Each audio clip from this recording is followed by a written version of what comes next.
जय श्री राम। एक बार भगवान कृष्ण और सुदामा दोनों के दोनों खेल रहे थे, जा रहे थे। मीन्स भगवान कृष्ण थे और सुदामा थे। तो उसके बाद उधर रास्ते में जाते समय सुदामा ने कृष्ण को प्रश्न किया कि कृष्ण, माया क्या होती है? ठीक है।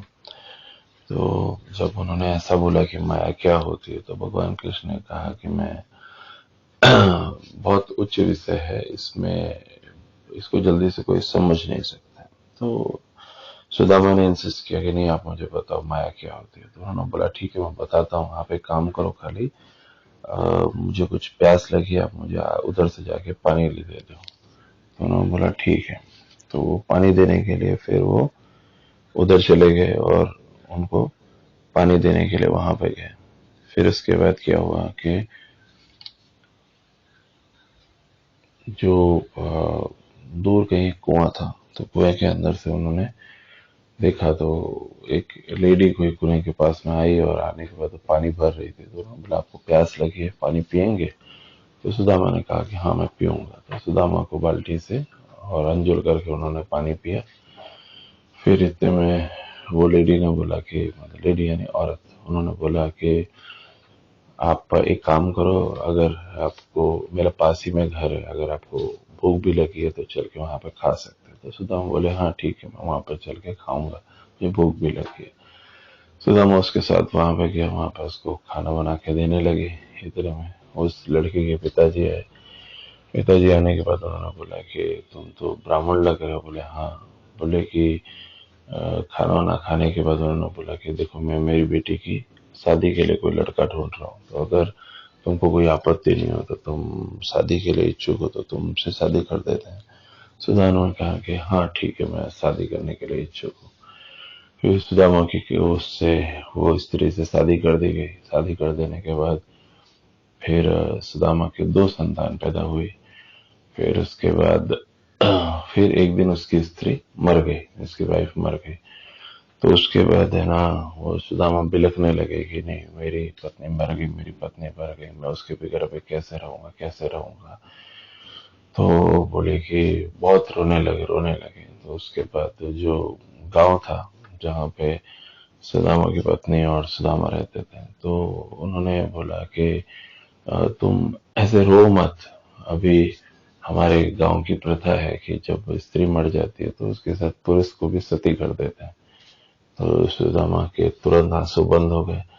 तो बोले कि मतलब? तो बोले कि अभी वो चिता लगी हुई है, उसमें उसके साथ में सुदामा को भी बोला कि तुमको भी अभी उसमें सती कर देंगे। तो वो रोना बंद किए, भागने लगा। तो सब पकड़ लिए उसको, पकड़ लिए तो मट्टी में लौटने लगा। फिर बोले नहीं, मुझे जाने दो, मुझे जाने दो। बोले नहीं, हमारे गांव की प्रथा है। तो क्यों रो रहे हो, क्यों अभी क्यों रो रहे हो? तो उसके बाद फिर वो सब उसी चीज में लग गए, उसी चीज में लग गए। तो उसके बाद बाद में भगवान वो बोले कि हे कृष्ण मुझे बचाओ, हे कृष्ण मुझे बचाओ। तो तुरंत का तुरंत फिर बाद में कृष्ण भगवान ने उसको ऐसे जगाया, बोला उठो। तो इतने में तुरंत वो उठे। तो बोले कि अरे मैं यहाँ पे क्या कर रहा हूँ? तो मतलब बोले कि मेरी शादी हो गई थी, मेरे दो बच्चे थे और मेरी पत्नी की मृत्यु हो गई, मैं उनके साथ सती होने वाला था। तो बोले कि भगवान कृष्ण बोले कौन सी शादी, कौन बच्चे, तुम तो कब से यहीं पे हो? तो बोलते तो भगवान उसको, सुदामा को बोलते तुमको तो पानी लाने भेजा था। बोले हाँ, मैंने पानी पिया था, मैंने खाना खाया था। तो उसको बोला कि तुम तो कब से यहीं पे हो? तो भगवान कृष्ण ने बताया यही होती है माया, कि एक पल में आपको मालूम नहीं पड़ता है पर आप बहुत सारी जिंदगियां जी लेते हो, वही माया है। तो जो भगवान सुदामा ने कृष्ण को प्रणाम किया और समझ गया कि माया बड़ी गूढ़ होती है, हम चलते रहते हैं, हमें लगता है ये हो रहा है, लेकिन भगवान का एक एक सोच से माया बनती है और एक सोच से माया चली जाती है। ठीक है। दूसरा चीज के जो वृंदावन है, वृंदावन, वहां पे भी अगर ऐसा बोला जाता है कि आप कभी वृंदावन जाएं तो वृंदावन जाएं, तो वृंदावन के उधर इतना उधर जगह का प्रभाव है कि आप वृंदावन की परिक्रमा कर लें और एक रात अगर वृंदावन में आपने बिता दी तो फिर उसके बाद आप जब तक जीवित रहेंगे तब तक आप वृंदावन नियमित आपको जाते आते रहेंगे, उधर का एक लगाव आपको हो जाएगा और भगवान आपको बुलाते रहेंगे। जो भी वृंदावन में एक रात भी जिसने बिताई है, एक परिक्रमा होती है और दूसरा चीज परिक्रमा चल के भी लोग करते हैं, सुबह 4 बजे 3 बजे से परिक्रमा करते हैं वृंदावन की परिक्रमा। और दूसरा चीज के अगर आप एक रात आप वहां पर रुक जाते हो, ठीक है, मतलब कहीं पे भी वृंदावन में रुक जाते हो, तो उसके बाद जब आप फिर आप कहीं पे भी जाओ, कोई भी जगह पे जाओ, पर आपको उधर का टच एक आपके अंदर आ जाएगा, फिर आप नियमित आते रहोगे, ऐसा बोला जाता है। आप अनुभव करके देख सकते हैं। वृंदावन जो है वो अ, ये आगरा से भी नजीक पड़ता है और काफी जगह से नजीक पड़ता है, मथुरा से भी नजीक पड़ता है, तो जाना चाहिए। अगर आप लोग विदेशों से आते हैं, पूरे इंडिया से आते हैं, अगर आप विजिट करते हैं, आप जाते हैं, एक रात बिताइए, उसका आध्यात्म में बहुत ज्यादा असर होता है। दूसरा चीज के आप भले आप कितने भी बिजी हो, कोई भी टाइम पे हो, आप राम राम का जप कीजिए। हरे कृष्ण कृष्ण कृष्ण हरे हरे, हरे राम राम राम हरे हरे, महामंत्र का जप कीजिए। इसमें कृष्ण भी है, राम भी है। आप हरिओम का जप कीजिए, इसमें हरि भी है, ओम भी है। हरिओम हरिओम हरिओम हरिओम हरिओम। आप राधे राधे का जप कीजिए, राधे राधे का जप कीजिए। राधे कृष्ण राधे राधे, राधे कृष्ण राधे कृष्ण। आप लक्ष्मी नारायण का जप कीजिए, लक्ष्मी नारायण लक्ष्मी नारायण लक्ष्मी नारायण लक्ष्मी नारायण लक्ष्मी नारायण, नारायण नारायण नारायण नारायण नारायण। आप कुछ भी चीज के अंदर माता पिता की पूजा कीजिए। माता पिता इस धरती पे भगवान तुल्य है। अब ये चीज के अंदर आप नियमित जप करते रहेंगे। आप हनुमान चालीसा पढ़िए, शुद्ध दोहे हैं हनुमान चालीसा, आप नियमित हनुमान चालीसा पढ़िए, 4 दोहा पढ़िए, और आप नियमित पढ़ेंगे तो आपको आपके अंदर असर दिखेगा। हर दिन आप खाते हैं, हर दिन आप सोते हैं, हर दिन आप श्वास लेते हैं, लेकिन हर दिन आप पाठ नहीं करते, हर दिन आप जाप नहीं करते। जब जाप नहीं करते पर खाते डेली हैं, आप सोते भी डेली हैं, आप नियमित तौर पर सांसों का श्वास लेते हैं, फिर भी आप भगवान का नियमित पाठ नहीं करते, ठीक है। दूसरा चीज के जैसे 108 की माला होती है, ठीक है, 108 की माला होती है, तो 108 की क्यों माला होती है? 124 200 की माला, 100 की माला क्यों नहीं होती? 108 की माला इसलिए होती है कि हमारे 27 नक्षत्र हैं, ठीक है, 27 नक्षत्र हैं और 4 दिशाएं हैं। 27 नक्षत्र हैं, 4 दिशाएं हैं, तो 27 और 4 को आप मल्टीप्लाई करेंगे तो 108 हो जाएगा, इसलिए 108 की माला होती है। आपने देखा है घड़ी होती है, घड़ी घड़ी में 1 से लेके 12 नंबर लिखे रहते हैं, फिर 1 से लेके 12 लिखे रहते हैं, फिर तो ये जो 27 नक्षत्र है, बरोबर, पहले घड़ी वगैरह कहाँ थी? तो ये जो चीज था, ये पूरा का पूरा जो निर्माण है वो 27 नक्षत्र के ऊपर से देख के ये घड़ी का निर्माण हुआ है, और ये पूरा कैलकुलेशन जो है वो उसी से रिलेटेड है, इसलिए 108 की माला होती है।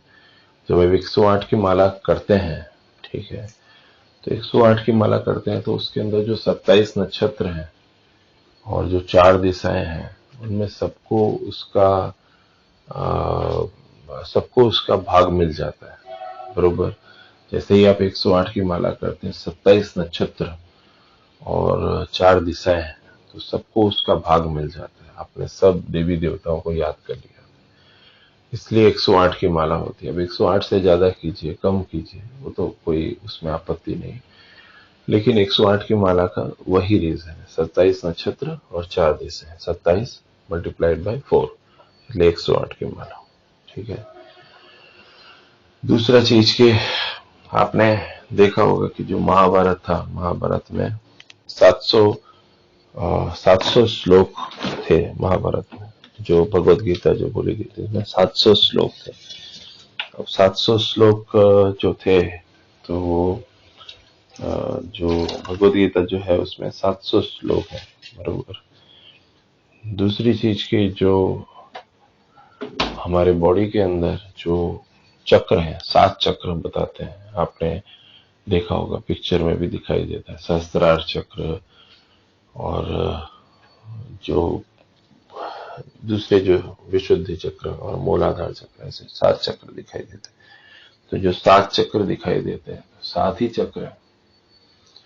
दूसरी चीज की आपके सा रे गा म प ध नि सा, सुर भी 7 है, सा रे ग म प ध नि सा, सा रे ग म प ध नि सा, सा रे ग म प ध नि सा। जो सुर है वो भी 7 होते हैं।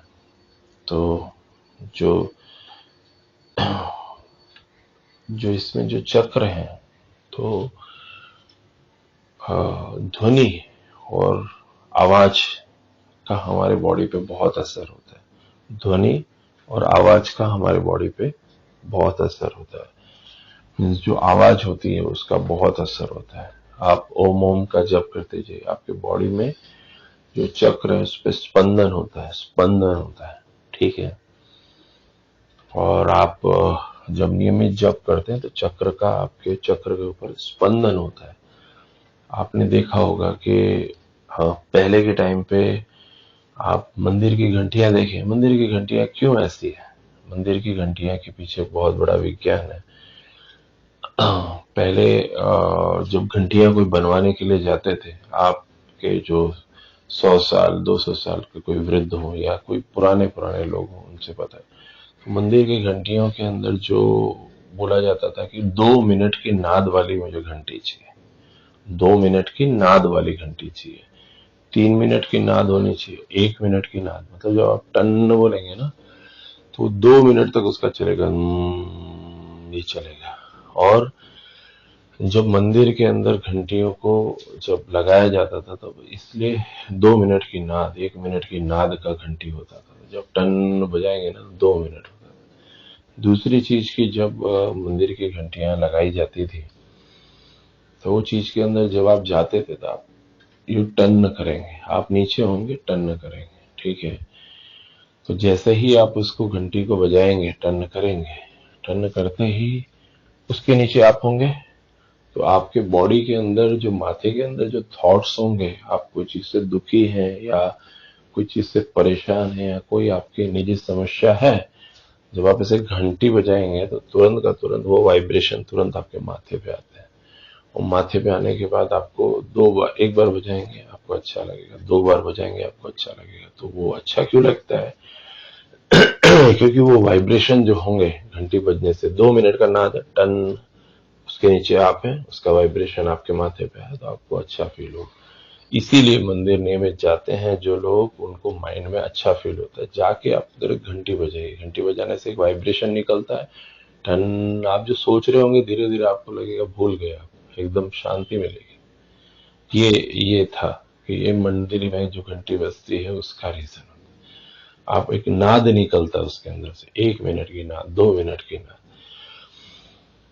अभी भी जो घंटियां बनाते हैं या जो बड़ी बड़ी घंटियां जिनको ऑर्डर दिया जाता है, तो उसके पीछे रीजन ये होता है, बोलते हैं हमें 2 मिनट का नाद चाहिए, 1 मिनट का नाद चाहिए, 1 मिनट का नाद होना चाहिए उसमें। जब बजे 1 मिनट तक चले,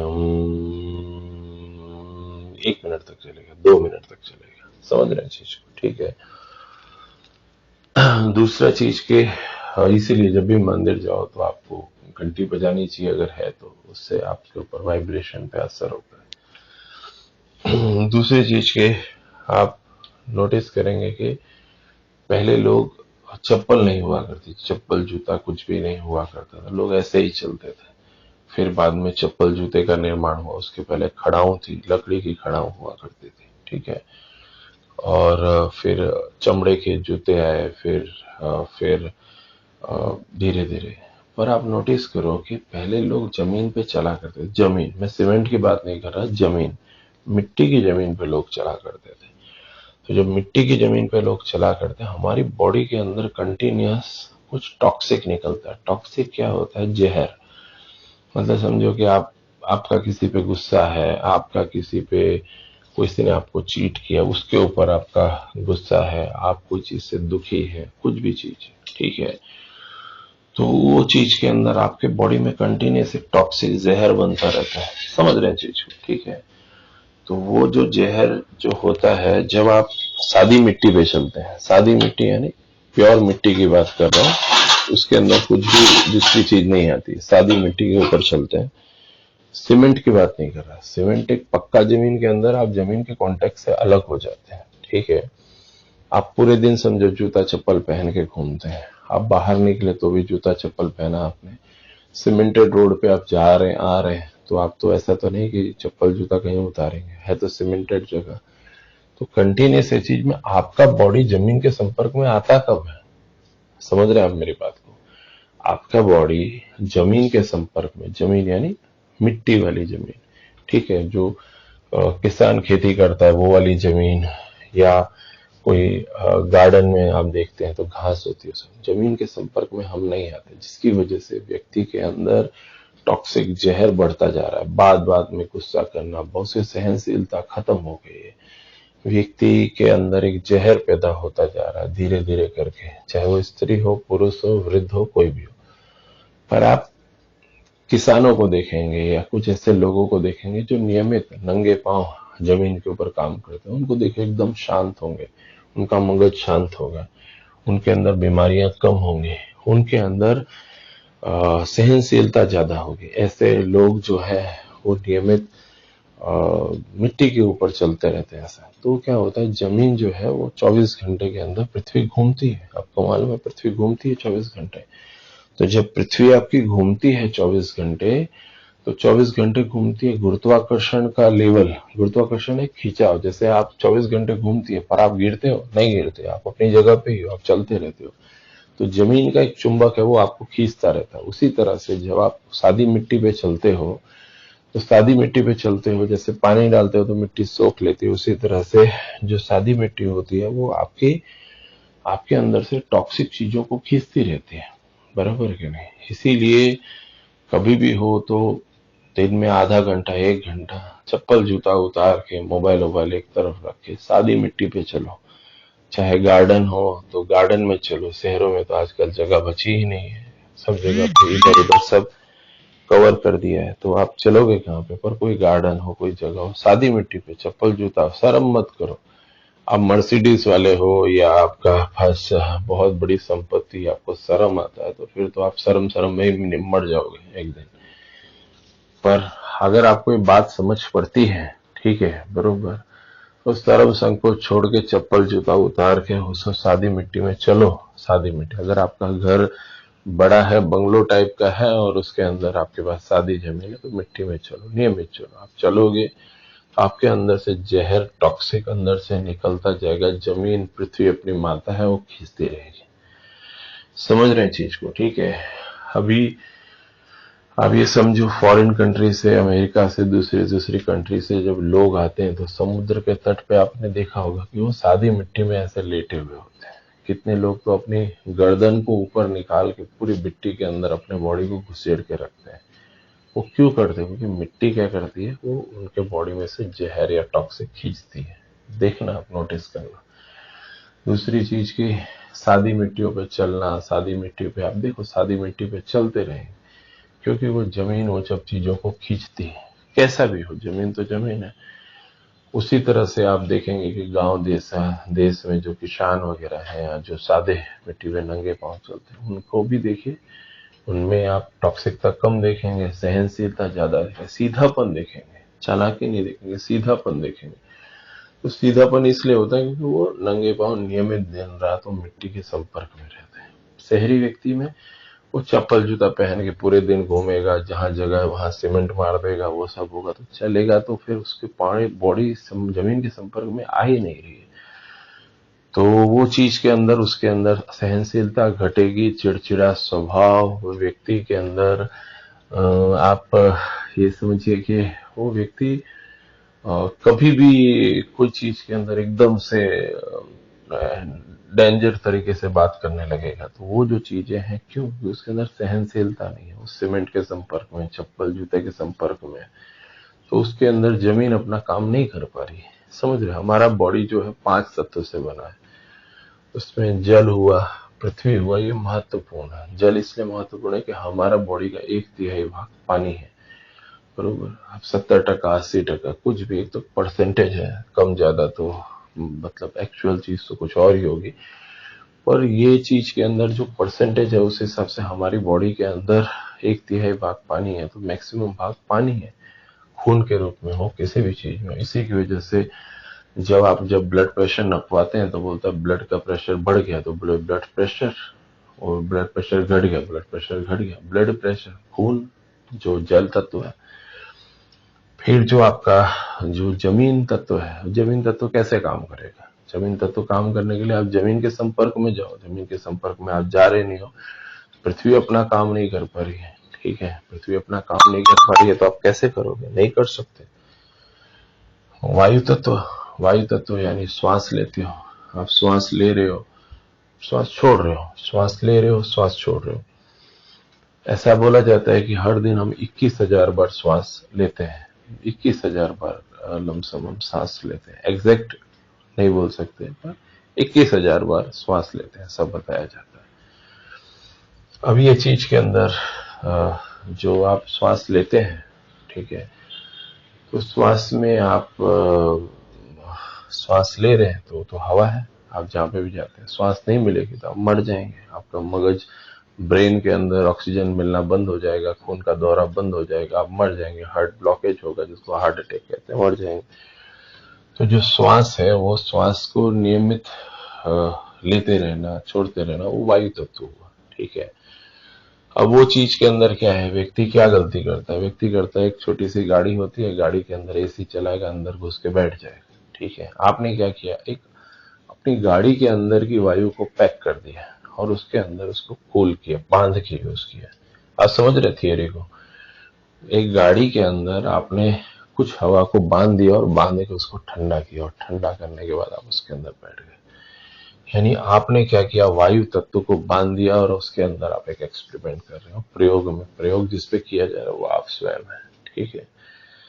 आप देखेंगे कि ये चीज अच्छी है, लेकिन आप एक्सपेरिमेंट कर रहे हैं। प्रकृति के अंदर वायु तत्व को आपने थोड़ी देर के लिए बांध दिया, फिर आप उसमें से निकलते ही नहीं, आप अंदर ही बैठे हुए हैं। फिर वहां से सीधा आप घर में आते हैं, घर के अंदर भी चारों तरफ आपने बंद कर दिया और वायु तत्व को एकदम ठंडा करके, वायु तत्व को पैक करके रख दिया और उसके अंदर घुस गए, ठीक है।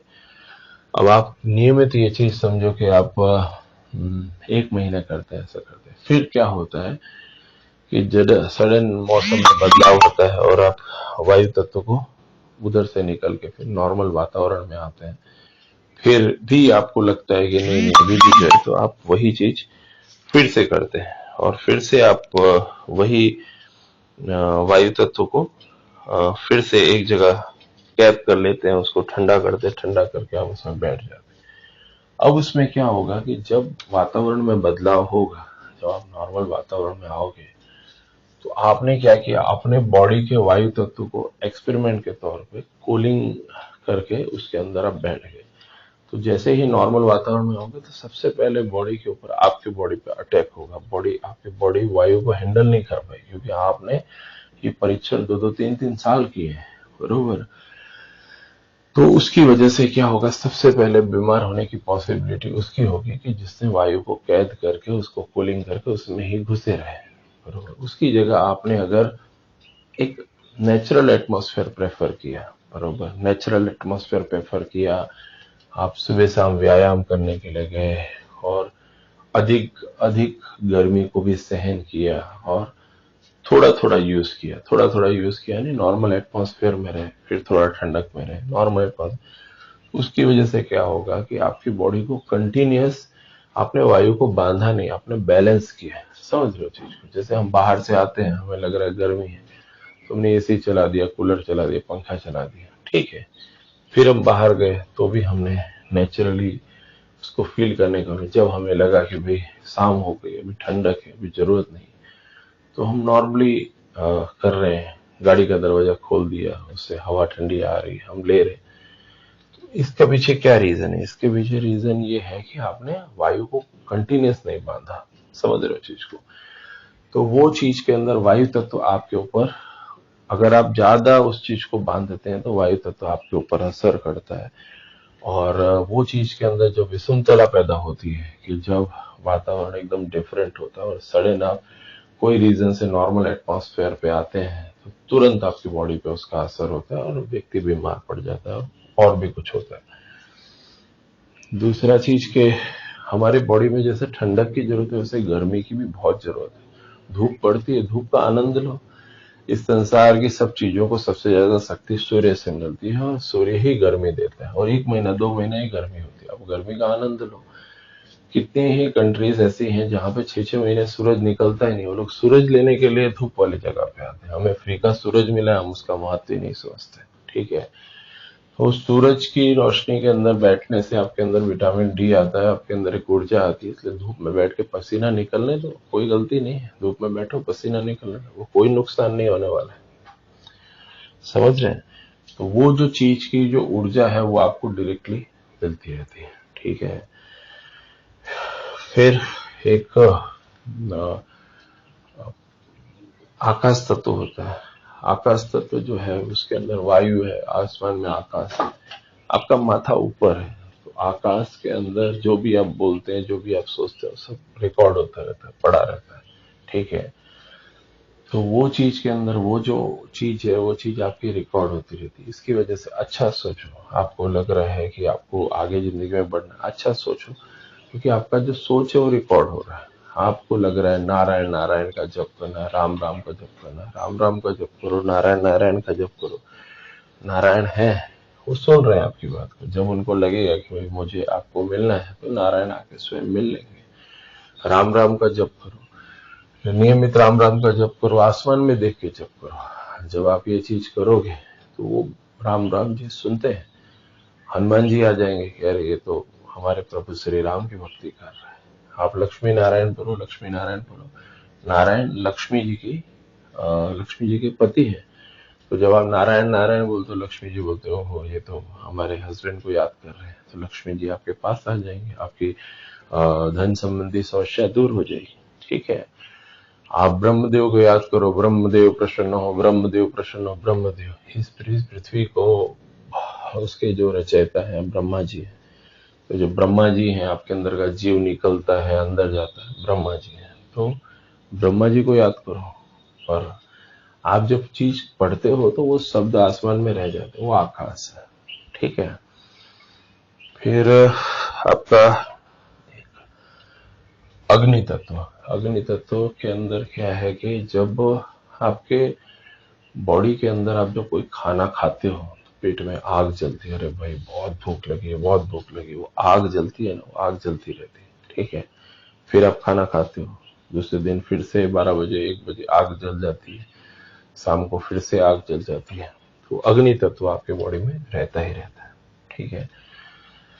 अब आप समझिए कि जैसे आप, वो जो अग्नि है अगर वो बुझ जाती है तो बोले क्या हुआ, अरे भाई व्यक्ति अभी कुछ वो खा पी नहीं रहा है, ठीक है, बरोबर, वो जो है वो खाना पीना उसने छोड़ दिया है, तो क्या हुआ, पेट की अग्नि बुझ गई। पेट की अग्नि बुझ गई तो फिर आपकी अग्नि बुझ गई। अग्नि बुझ गई तो धीरे धीरे करके फिर मालूम पड़ा कि वो आप चल बसे। समझ रहे हैं चीज को, ठीक है। अत्यधिक खाना वो भी डेंजर है, कम खाना वो भी डेंजर है। आग को बुझने भी नहीं देना है और इतना भी नहीं जला देना है कि जिसकी वजह से आपको रहे कि दिन भर हम खाते रहे। समझ रहे हैं चीज को, ठीक है। तो जो अग्नि है वो जलती रहनी चाहिए और इतनी भी बुझनी नहीं चाहिए कि ऐसा, ठीक है। प्लस कितने लोग क्रोधाग्नि होती है, वो भी एक अग्नि है।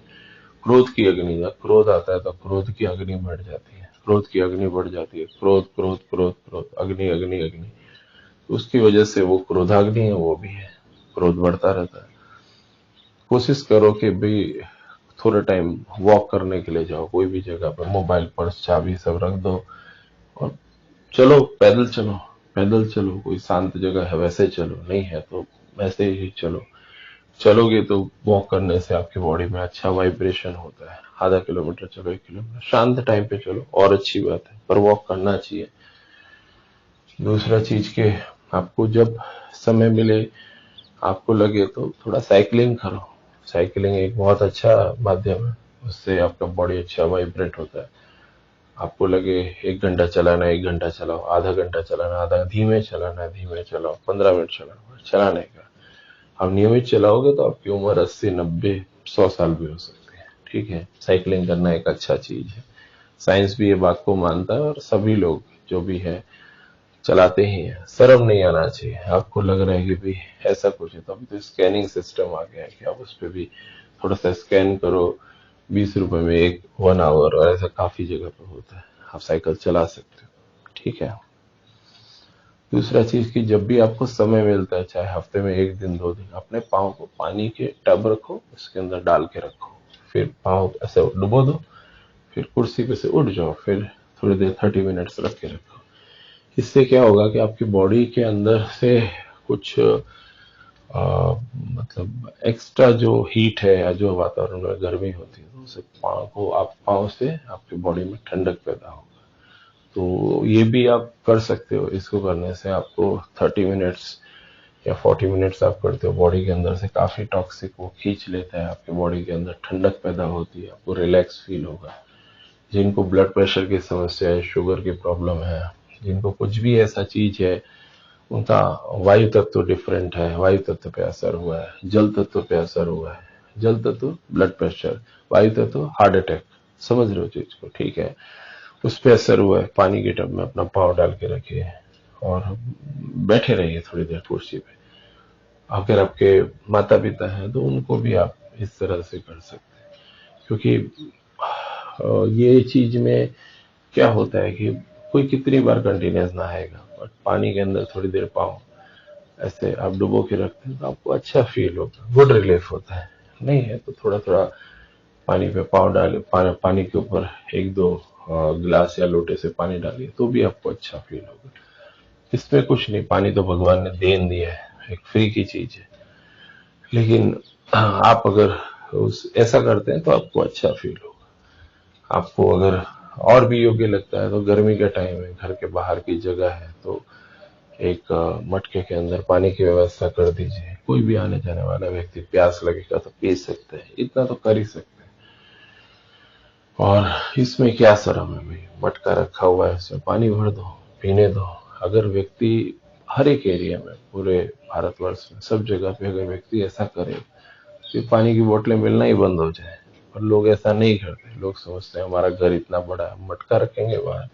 अरे भाई, तुम मर जाओगे तो यही पानी तुमको रिटर्न में तुमको पानी मिलेगा, समझ रहे हैं? तो लोग करते नहीं है। लोगों को लगता है कि क्यों करें, अब क्यों करे वाला चीज नहीं है। अगर करना है तो करना चाहिए। पानी का मटके को भर के रख देना चाहिए। गर्मी में ये तो करना ही चाहिए। गांव देहात से लेके शहर तक कहीं पे भी हो, जहां पे भी लगे आपको मौका मिले, कर दो। ठीक है, आप करोगे, भगवान सब देख रहा है। आपको लगे घर की छत है तो उसके ऊपर छोटा सा एक 10 रुपए का बकेट मिलता है, मिट्टी का कोई बर्तन मिलता है, वो सब चीज को रख दो, पानी भर दो, चिड़िया विड़िया को पानी पीने का व्यवस्था हो जाएगा। बस सोच, सोच पे असर होता है। आपका आकाश तत्व तो बदलता है। आप अगर उसको, सोच को डेवलप करते हैं तो आपको अच्छा लगेगा। आपको देख के आपके बच्चे भी सीखेंगे, बच्चे सीखेंगे तो जब को आप बड़े होगे तो आपके बच्चे भी बोलेंगे हाँ मेरे पिताजी पहले से ऐसा करते हैं। संस्कार फीडिंग होगा। आप जो चीज करते हैं उसको सब देखते हैं, आजू बाजू वाले भी देखेंगे, उनको भी लगेगा कि पानी भर के ऐसा रखा, हमें भी करना चाहिए। आपसे प्रेरणा स्रोत लेंगे। भगवान की, कृष्ण भगवत गीता में कहा है कि हम जो करते हैं वही दूसरे लोग उसको देख के करते हैं। इसीलिए जो भी ऋषि होते हैं या ऋषि तुल्य संस्कार वाले होते हैं, उनको ऐसा ही काम करना चाहिए जिससे लोग उनको देख के प्रभावित हो। हाँ भाई, देखो ये हमने किया है, दूसरे लोग भी वो चीज को करेंगे। इसलिए पानी की व्यवस्था करना गर्मी में अलग अलग जगह पे, तो वो चीज होना चाहिए। और वो चीज होने से हर एक के पास 20 रुपए थोड़ी होता है पानी की बोतल पीने के लिए। पर हम कुछ अच्छा करेंगे या कुछ अच्छी सोच रखेंगे तो जरूर ये चीज का असर होता है। बरोबर कि नहीं? ठीक है, बरोबर। बाकी भगवान का नाम लीजिए। जय श्री राम।